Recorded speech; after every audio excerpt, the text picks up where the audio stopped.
Assalamualaikum warahmatullahi wabarakatuh. Kembali lagi bersama Anime Game Present.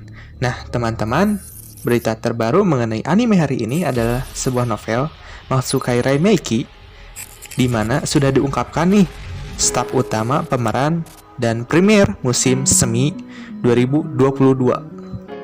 Stasiun televisi TBS di Jepang membuat sebuah situs web untuk adaptasi anime dari novel Kakeru Kobashiri Mahoutsukai Reimeki atau The Dawn of the Witch.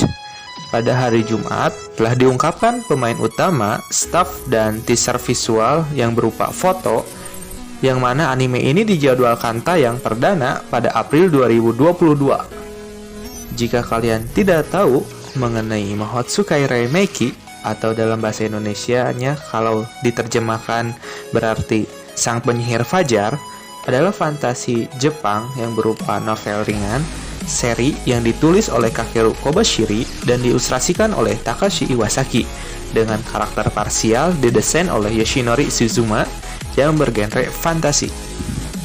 Kobashiri sendiri meluncurkan novel ringan fantasi dengan ilustrasi oleh Takashi Iwasaki pada Agustus 2018. Chijakura Nobe Bunko Kodansha akan mengirimkan volume keempatnya pada tanggal 2 November. Tatsuo mulai menggambar adaptasi manga di majalah monthly Shonen Serious pada Juli 2019. Volume keempat dirilis pada 7 Oktober. Kodansha USA mulai menerbitkan manga secara digital dalam bahasa Inggris pada 23 Maret dan merilis volume ketiga pada 13 Juli. Anime Mahoutsukai Reimeki yang nanti akan rilis tahun 2022 akan memunculkan 4 karakter utama di dalamnya. Yang pertama ada Sebal yang diperankan oleh Shuichiro Umeda.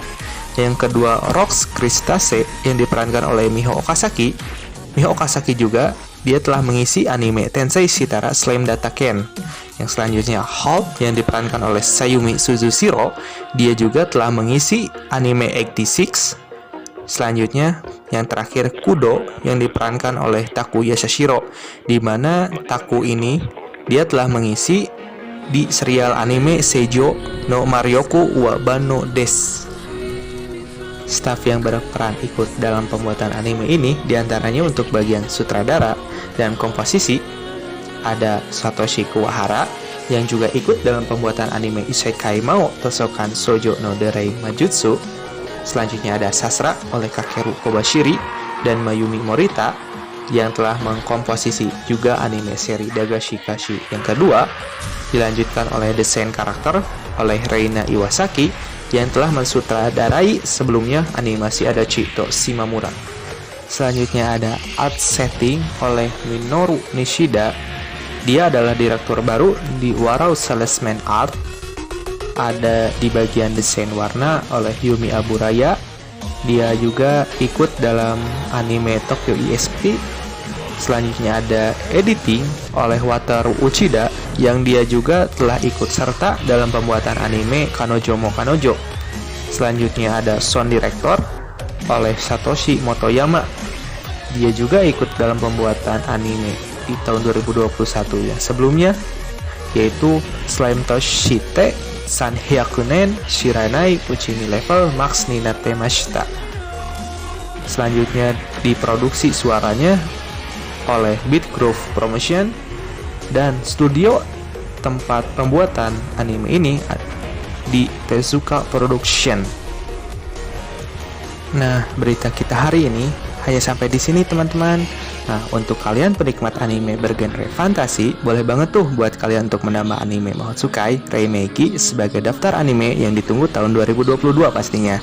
Meskipun cukup lama dirilisnya, kalian bisa baca novelnya atau manga untuk memenuhi rasa penasaran kalian.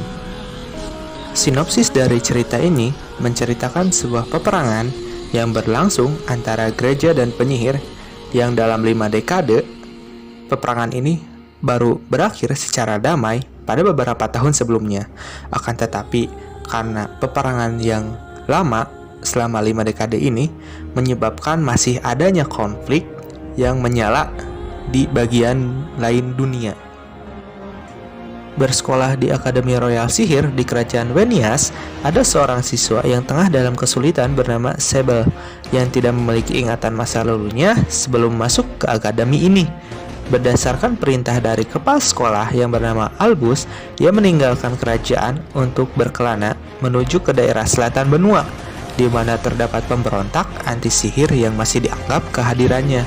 Sebagai bagian dari latihan spesial regimen, ia ditemani oleh kelompok individu terkuat dalam aspek kemampuan dan kepribadian, di mana terdapat satu orang yang dikenal sebagai penyihir fajar yang bernama Rox Crystase yang mencari sihir lampau yang terlarang dalam Grimoire of Zero, sang gadis jenius yang bernama Holtz, begitu juga dengan satu orang petarung soliter sekolah yang bernama Kud. Sinopsisnya aja udah seru, apalagi animenya ya kan? Nah, sekian dulu ya berita dari Anime Game Present. Jangan lupa untuk subscribe, like, dan nyalakan notifikasinya agar tidak ketinggalan berita terbaru mengenai anime. Akhirul kalam, wassalamualaikum warahmatullahi wabarakatuh.